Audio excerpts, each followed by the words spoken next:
Sa mundo ng showbiz, may mga kwentong nagmumula sa pagkakataon at ang kwento ng dalawa ay isa sa mga ito. Ito ang paglalakbay ni Loisa at Ronnie Alonte mula pagkilala, pag-ibig, pagsubok hanggang sa pagiging mag-asawa. Hindi agad nagumpisa bilang magkasintahan ang relasyon ni Loisa at Ronnie. Ayon sa kanilang mapayag, unang nagkakilala ang dalawa habang parehong nasa mundo ng showbiz sa set ng isang programa. Sa una, magkaibigan lang sila, nag-usap, naging magaan ang samahan. Sa isang pagkakataon, nagtambal sila at naging love team, kung saan naging platonic muna ang kanilang relasyon habang binibigay nila ang kanilang oras sa trabaho. Ngunit sa pagdaan ng panahon, unti-unting lumalalim ang kanilang samahan.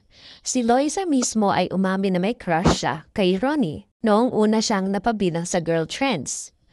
Noong 2018, inamin nila sa publiko na sila nga at iyon ay hindi ganoon katagal bago sinabi nilang matagal na silang magkasintahan. Ayon sa kanila, nagsimula ang pagiging couple nila noong mga 2016.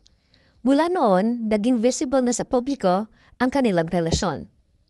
Magkakasama sa mga proyekto, lumalabas bilang love team at bilang totoong magkasintahan. Hindi naging madali para sa dalawa ang kanilang relasyon. Noong 2023, aminado si Ronnie na nagkamali siya at naging involved dati sa ibang babae, isang controversial na bahagi ng kanilang pagsasama. Ngunit sa halip na tuluyang maghiwalay, pinili nilang harapin ang problema at magsumikap muli. Para kay Ronnie, pag-amin ng unang hakbang. Sa totoo lang, aaminin ko, mali ako. Para kay Loisa, naging desisyon ito ng pagpapatawad at pananaw na walang perpektong tao. At minsan, ang importante malalampasan nyo yung mga pagsubok. Sa pagdaan ng panahon, pinili nilang manatili at patunayan na kahit may pagkakamali, ang pagmamahal at pag-unawa ang magtataguyod. Noong Nobyembre 2025, matapos ang halos 9 taon ng pagsasama, inihayag ni Ronnie at Loisa ang kanilang engagement. Sa isang vlog na ibinahagi ni Ronnie sa kanilang channel, makikita kung paano niya pinili at pina-engrave ang singsing para kay Loisa. May espesyal na detalye, ang RL at 1126, biglang alaala ng araw nilang naging magkasintahan. At nung tanungin niya si Loisa ng, "Will you marry me?" Buong puso niyang tinanggap ang tanong.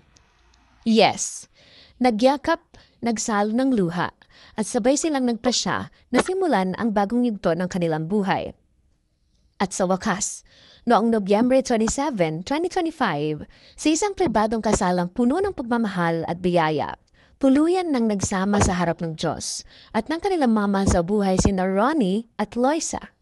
Nag-post si Ronnie sa Instagram ng larawan ng kanilang kasal may caption na, "Zup, Mrs. Alonte." Habang si Loisa naman ay nag-repost at nagpasalamat sa Diyos, pamilya, kaibigan at sa lahat ng sumuporta sa kanilang journey. Para sa dalawa, mas lalo nilang nararamdaman kung gaano sila ka-blessed. Ayon kay Loisa, "Hindi namin naipaliwanag kung gaano kasaya ang puso namin ngayon. Salamat sa biyayang hindi nauubos at sa perfect timing." Ang kwento ni Loisa at Ronnie ay hindi puro kilig lamang. Ito rin ay kwento ng pagkakamali, pagpapatawad at pag-ibig na tumatagal. Ipinapakita nila na sa tunay na relasyon, mahalaga ang katapatan, pagpapahalaga at pagtitiwala. Mula sa simpleng pagkakilala, sa pagiging magkaibigan, sa pagiging love team, sa pagsubok hanggang sa pagiging mag-asawa. Isang mahabang paglalakbay. Ngayon, habang hawak nila ang panibagong pag-asa at pangako, nagsisimula na ang kanilang bagong kabanata bilang mag-asawa.